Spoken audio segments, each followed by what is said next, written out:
Estos son manchas en vuestros ágapes, que comiendo impúdicamente con vosotros se apacientan a sí mismos, nubes sin agua, llevadas de acá para allá por los vientos, árboles otoñales sin fruto, 2 veces muertos y desarraigados, fieras ondas del mar, que espuman su propia vergüenza, estrellas errantes para las cuales está reservada eternamente la oscuridad de las tinieblas.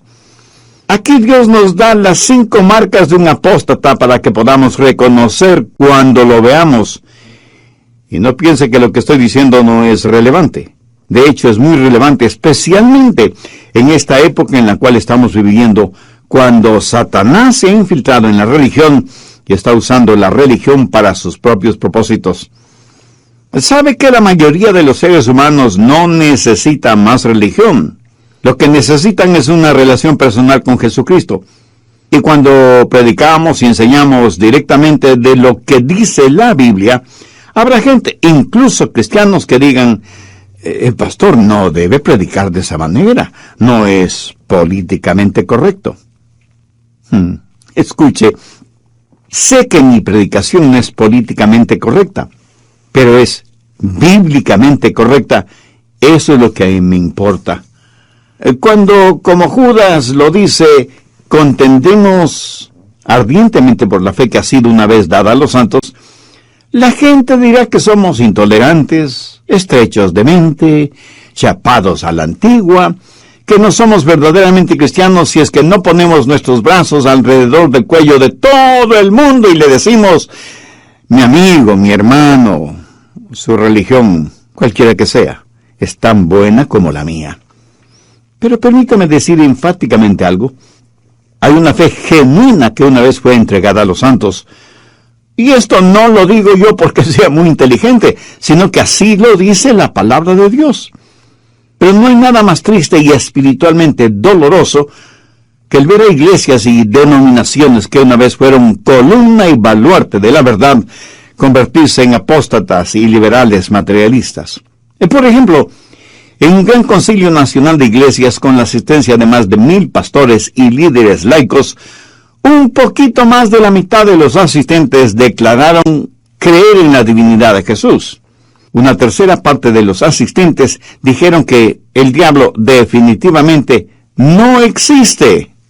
Solo un 25% de los asistentes creían en los milagros bíblicos.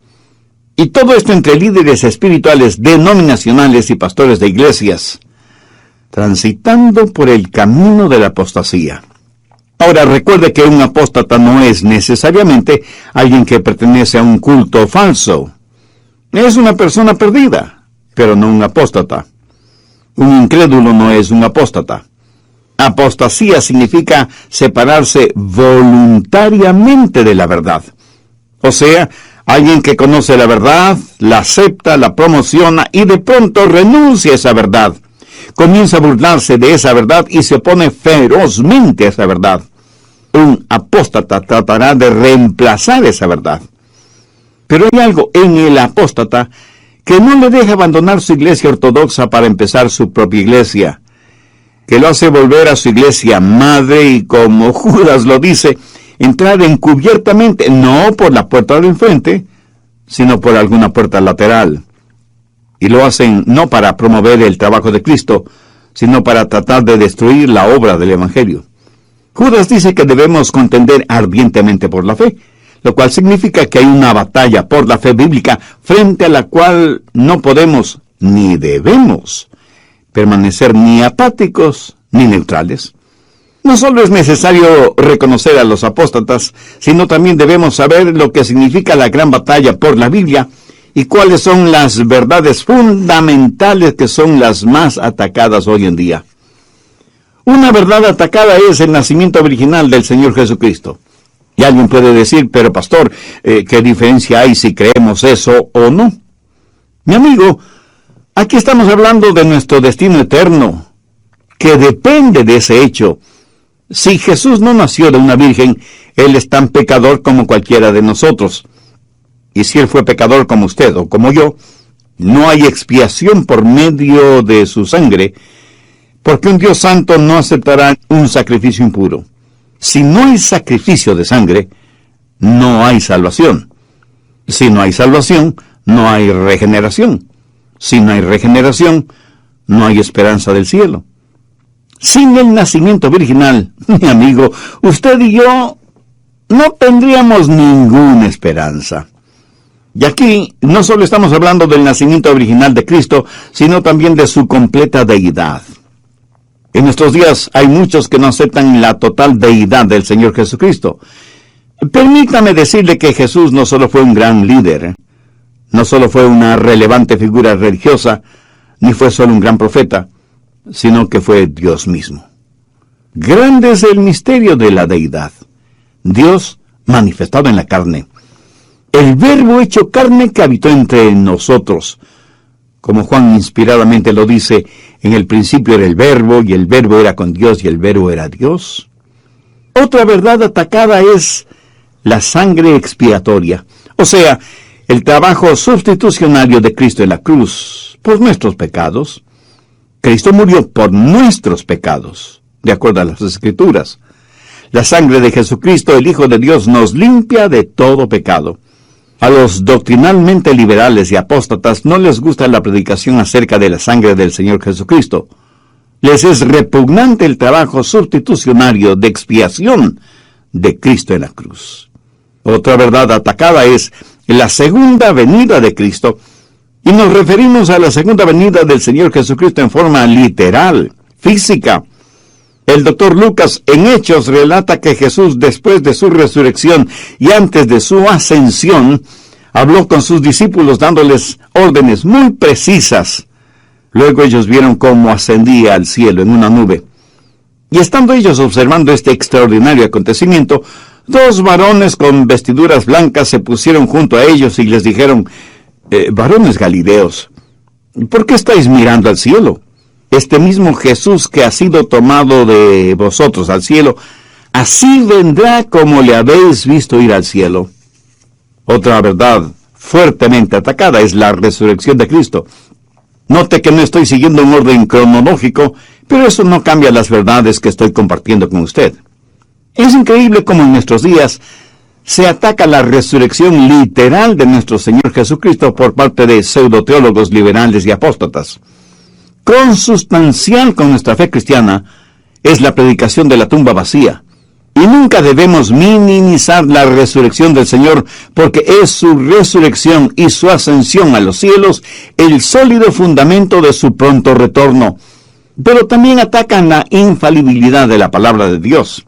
Dicen que no es inspirada por Dios, que está llena de errores, que es irrelevante para el contexto cultural en el cual vivimos, y cosas así por el estilo. A los apóstatas no les gusta escuchar estas verdades que estoy diciendo, pero eso a mí no me quita el sueño. Así que no solo debemos reconocer a los apóstatas, sino también debemos saber cuáles son los grandes fundamentos de nuestra fe. El retrato de un apóstata que Judas nos muestra es para que lo tengamos como señal de advertencia en nuestra mente. Y hay 5 puntos importantes que debemos recordar. Primero, un apóstata es una persona peligrosa. Ve el verso 12. Estos son manchas en vuestros ágapes. Es interesante la palabra manchas en este contexto. En el original griego significa una enorme y peligrosa roca oculta en el lecho de un río. Las rocas que se ven no son peligrosas porque se las puede evitar. Pero las rocas escondidas siempre representan un inminente peligro. No fue la parte del témpano de hielo que se veía lo que hundió al Titanic, sino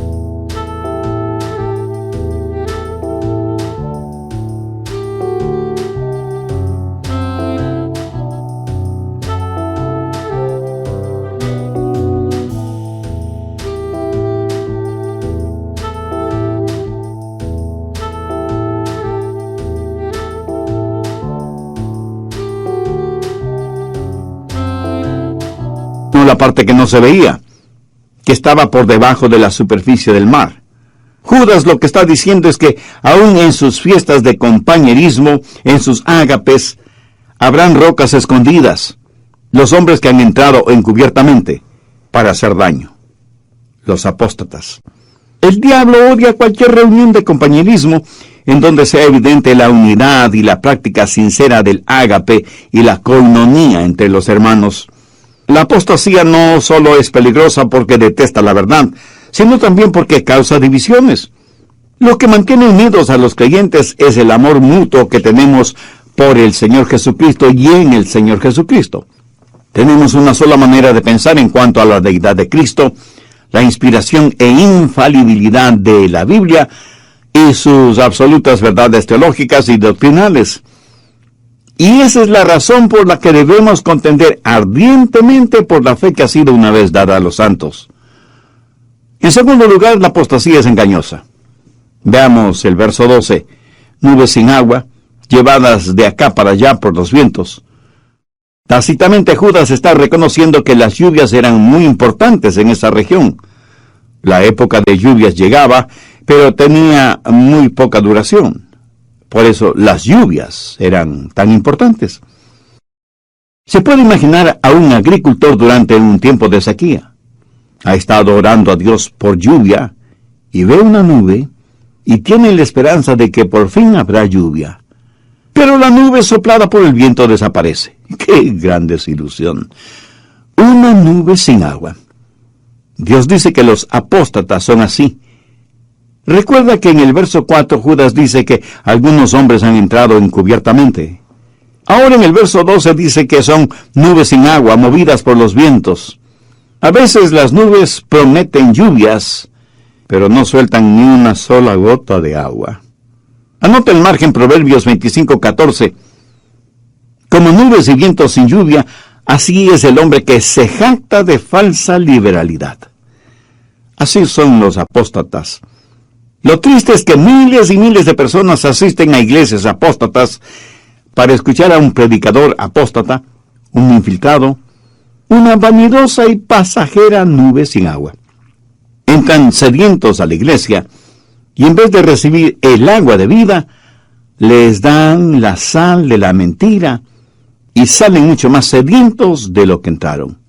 Escuelas dominicales, cultos de oración, programas de radio y televisión, conferencias bíblicas, revistas, libros y folletos están llenos con la nada de la apostasía.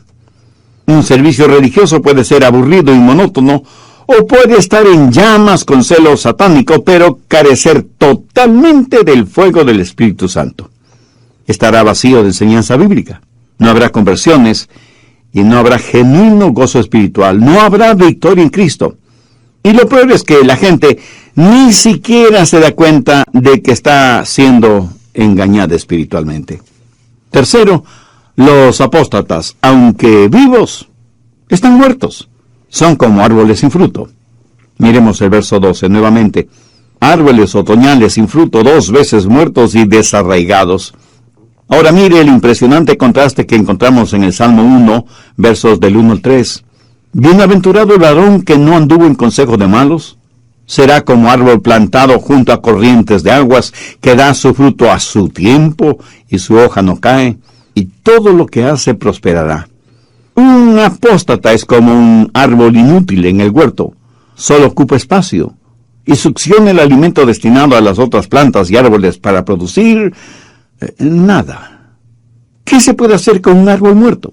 Bueno, puede trasplantarlo, pero sería como pasar un cadáver de una tumba a otra. Un apóstata puede ir de iglesia en iglesia, pero en cualquier iglesia será como un árbol muerto. También podría podarlo. Pregunto, ¿de qué vale podar a un árbol que está muerto? De nada, porque si está muerto ya no sirve para nada. O podría tratar de cultivarlo, o sea, ponerle agua y abono y nutrientes y todo eso, pero le puedo asegurar que nada crecerá en ese árbol. ¿Cuál es la aplicación de todo esto?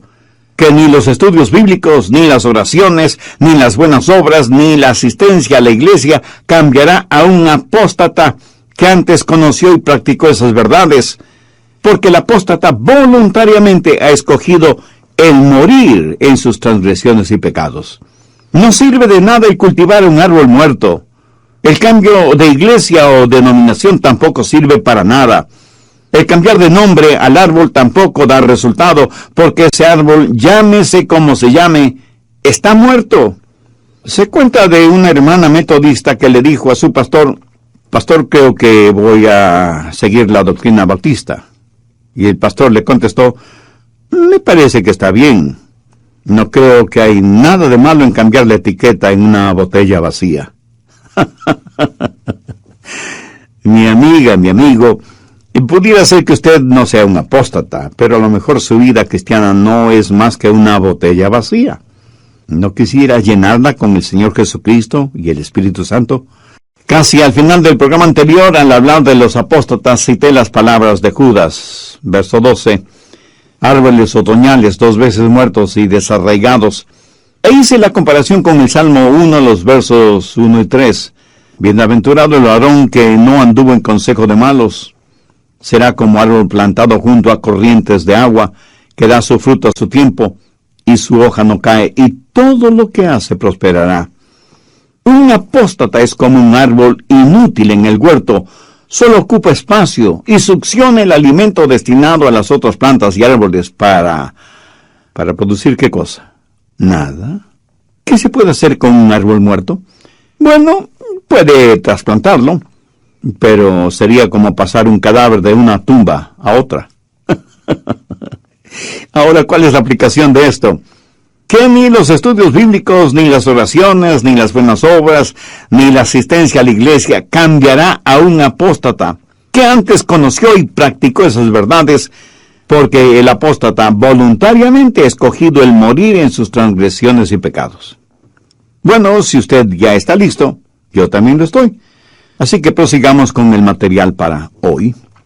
Sabe que los apóstatas están en todas las iglesias y en todas las denominaciones. Hay muchas cosas que puede hacer con un árbol muerto, pero lo más práctico que puede hacer con él es quemarlo. Ahora, por favor, no vaya por ahí diciendo que yo dije que hay que quemar a los apóstatas, porque no, de ninguna manera he dicho eso. Eso sería como emitir un juicio que solo Dios puede hacerlo. Y Dios, por medio de Judas, habla de los apóstatas, que son como árboles otoñales sin fruto, 2 veces muertos y desarraigados. Y alguien me preguntará: pastor, ¿qué quiere decir eso? Primero, que están muertos y no producen ningún fruto. Y segundo, que son desarraigados, o sea, sacados con raíz y todo, y echados en el fuego. Y la Biblia es muy clara identificando el lago de fuego, que es la muerte segunda. Si usted no ha nacido 2 veces, usted morirá 2 veces. Morirá físicamente en sus pecados y vivirá separado eternamente de Dios en las llamas del infierno. Hay algo que usted nunca podrá obtener de un árbol muerto. Nunca podrá obtener ningún fruto. Anote al margen Juan 15:16. No me elegisteis vosotros a mí, sino que yo os elegí a vosotros, y os he puesto para que vayáis y llevéis fruto y vuestro fruto permanezca. Y en Gálatas 5:22 leemos: mas el fruto del Espíritu es amor, gozo, paz, paciencia, benignidad, bondad, fe, mansedumbre, templanza. Contra tales cosas no hay ley. Note que el fruto no lo producimos nosotros, solo lo llevamos. Un apóstata puede imitar a un cristiano, pero no puede llevar el fruto del Espíritu. La vida de un apóstata se caracteriza por su falta de fruto. Busque Mateo 15, versículo 13, en donde Jesús dice: toda planta que no plantó mi Padre Celestial será desarraigada. ¿Qué es un apóstata? Es una persona peligrosa como roca escondida, engañosa como nube sin agua, y muerta como árbol sin fruto. Cuarto, un apóstata es como olas embravecidas. Judas 13, fieras ondas del mar que espuman su propia vergüenza. Un apóstata es como un agitado mar de descontento. Nunca tiene paz en su corazón, porque no tiene paz consigo mismo. Y no tiene paz consigo mismo porque no está en paz con Dios. Y como no está en paz con Dios cuando está en su iglesia o denominación, lo único que hace es crear problemas. Busque Isaías 57, los versos 20 y 21. Pero los impíos son como el mar en tempestad, que no puede estarse quieto, y sus aguas arrojan cieno y lodo. No hay paz, dijo mi Dios, para los impíos. Siendo todavía adolescente, vivíamos en West Palm Beach, en la Florida. A mi hermano y a mí nos gustaba ir a la playa después de un huracán. Es increíble lo que veíamos en el océano Atlántico después de una tormenta o un huracán. Parecía como si el mar estuviera devolviendo toda la basura que había en sus aguas. Y en la playa quedaban toda clase de desperdicios, agradables y desagradables, que habían estado escondidos en las aguas del océano. Claro, cuando el mar estaba en calma, no se podía ver nada de esto. Y esto es lo que está diciendo Judas acerca de los apóstatas, fieras ondas del mar.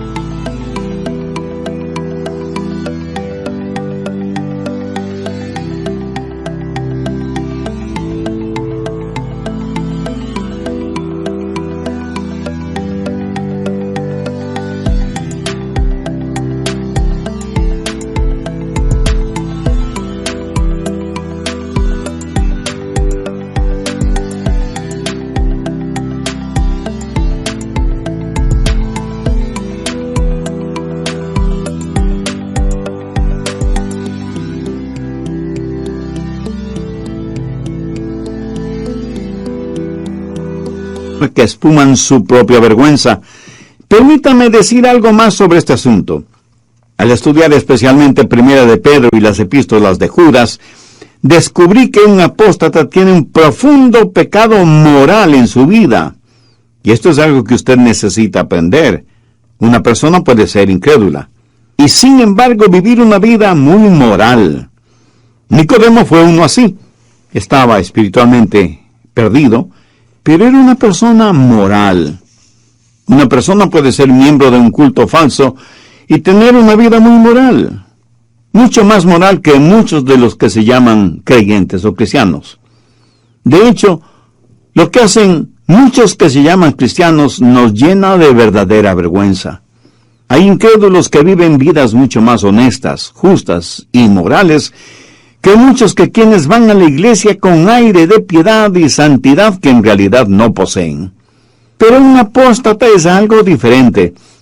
Cuando una persona ha escuchado la verdad, conocido la verdad y aceptado esa verdad, y de pronto se vuelve contra esa verdad, esa persona se ha vuelto apóstata. Su discernimiento moral ha sido destruido. Y no solo que ha amordazado su conciencia, sino que prácticamente la ha matado, y toda restricción espiritual y moral desaparecen. Judas en su epístola eslabona la apostasía con Sodoma y Gomorra, y Pedro dice que un apóstata es como el perro que vuelve a su vómito, y aunque esa escena es repugnante, no por eso deja de ser real. Así como real es lo que dice Judas acerca de un apóstata. Deja salir del fondo de sus turbulentas aguas toda la suciedad, toda la basura que hay en su corazón, en su alma, en su vida. Furiosas olas del mar, siempre agitadas y sin ningún descanso, y como no tiene ninguna paz en su corazón, él no quiere que usted tenga paz. Por eso un apóstata es tan peligroso. La iglesia y el mundo, tristemente, están llenos de ellos. Tengo amigos y colegas con quienes estudié en el colegio, la universidad, el seminario. Con pena y tristeza debo admitir que muchos de ellos son apóstatas. Juntos estudiamos para el ministerio, recibimos las mismas enseñanzas, tuvimos casi los mismos profesores, creímos las mismas verdades. Pero después de un tiempo algo o alguien destruyó su fe y se volvieron apóstatas. Y lo que una vez creyeron como verdad, lo rechazaron. Y después de rechazarlo, se burlaron y ridiculizaron lo que antes habían creído. He mirado la vida de ellos, y uno tras otro han caído en la sodomía, en la fornicación, en el más abyecto libertinaje y en varios divorcios. Hay algo en la apostasía que le hace diferente a los otros pecados. Judas lo ve como furiosas olas del mar, que es una forma muy gráfica de ilustrar la furia inquietante que se anida en el corazón del apóstata. Veamos la segunda parte del verso 13 de Judas. Estrellas errantes para las cuales está reservada eternamente la oscuridad de las tinieblas. ¿Qué es una estrella errante? Para este mensaje tuve que estudiar al respecto y descubrí algo muy interesante. Una estrella errante es una estrella que no tiene ninguna órbita, que no tiene lugar fijo y que no se queda en ningún lugar. Y esto es contrario a lo que Dios dice en su palabra. En Jueces 5:20 se hace referencia a las estrellas que en los cielos tienen sus órbitas. Verán, nuestro planeta Tierra es parte del sistema solar, lo cual significa que nuestro planeta es uno de los varios que giran alrededor del Sol, y cada uno de ellos tiene su propia órbita. Y todo el sistema solar es una maravilla de precisión, de armonía, de orden. Armonía, orden y precisión que son atributos de Dios, no el resultado de billones y billones de años de evolución. ¿Ha visto alguna vez una estrella fugaz? ¿Un meteoro? Cuando tenía más o menos 13 años de edad y vivíamos en la Florida, una noche estaba caminando de regreso a casa. Era una noche fría, veraniega, y vi en el cielo la más brillante estrella fugaz que jamás haya observado. Apareció por el norte y desapareció por el sur, dejando por brevísimos segundos una brillante estela o huella de su paso por la inmensidad de los cielos. Yo estaba maravillado y no sabía si alegrarme o apenarme porque estaba solo. Pero luego pensé en los miles o millones de personas que en diferentes partes del mundo habrían visto esa estrella fugaz, que seguramente en algunas partes del universo se habrá convertido en cenizas. Una estrella fugaz es una estrella o meteoro que no penetra la atmósfera de la Tierra. Simplemente toca la atmósfera terrestre y sigue su viaje por el espacio, porque ya no está sujeta a fuerzas gravitacionales ni del Sol ni de la Tierra, pero sigue errante en la oscuridad del espacio, hundiéndose en el vacío para siempre. Pienso que así será el infierno. Jesús advierte acerca del infierno y en Mateo 8:12 dice lo siguiente: mas los hijos del reino serán echados a las tinieblas de afuera. Allí será el lloro y el crujir de dientes. Pedro asegura que la más negra oscuridad está reservada para los apóstatas. Y prácticamente lo mismo dice el apóstol Judas. ¿Se puede siquiera imaginar lo que será el infierno para un apóstata? No poder nunca jamás ver el brillo de una estrella. Nunca jamás sentir el calorcito del sol.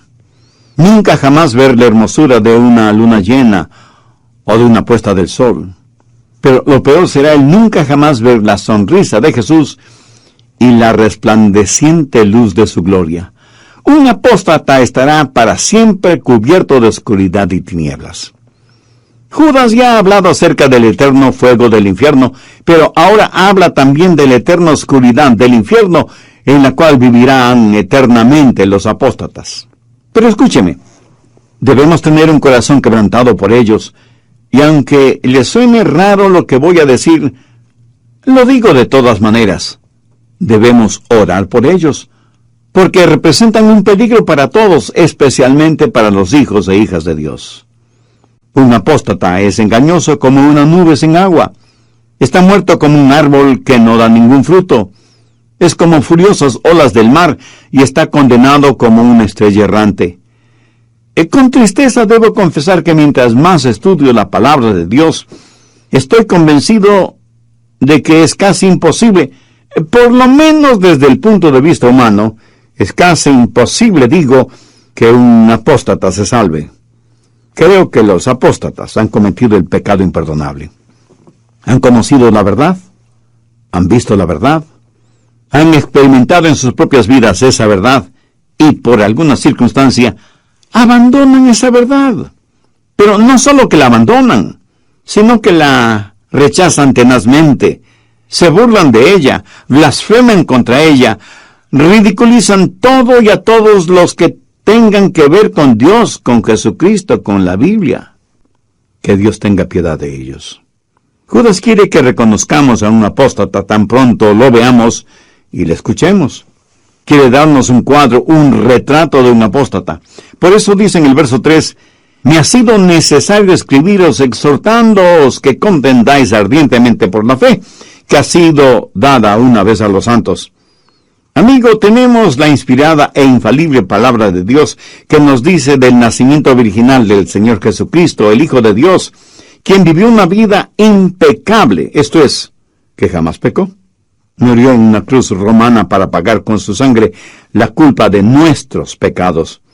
Fue enterrado en una tumba que no era la suya, y resucitó al tercer día y ascendió a los cielos para estar sentado a la diestra de su Padre. Y pronto regresará a la tierra en forma real, literal, visible, para reinar y gobernar sobre todo pueblo, lengua y nación, e implantar su reino de verdadera justicia. Nunca olvide la verdad que está ya en Cristo. La cosa más peligrosa en el mundo es escuchar la predicación de la verdad y no recibirla, porque cuando así se procede, se corre el peligro de volverse apóstata. Oro porque muchos de ustedes, amigos oyentes, sean salvos, que vengan al conocimiento de nuestro Señor Jesucristo, que tengan una íntima relación con Dios el Padre por medio de Jesús, su Hijo. Oro porque quienes ya tienen esa relación, contiendan ardientemente por la fe. Pero a aquellos que aún no son salvos, les invito a hacer una decisión por Cristo este mismo momento, a fin de que sean salvos y conozcan el gozo y el propósito y el poder espiritual que solo pueden tener por medio de Cristo. Amigo, amiga, si usted está listo para esa tan importante decisión, le invito a orar conmigo la siguiente sencilla oración, pero dígala con fe, depositando toda su confianza en Cristo. Ore con sinceridad y convicción. Querido Dios, humillado me acerco a ti porque me reconozco pecador perdido y necesitado de tu ayuda, tu gracia y tu misericordia. Anhelo que tus oídos estén atentos a mi súplica, no por merecimientos propios, sino por los que Jesús hizo por mí en el Calvario. Señor Jesús, sé que entregaste tu preciosa vida en la cruz y derramaste tu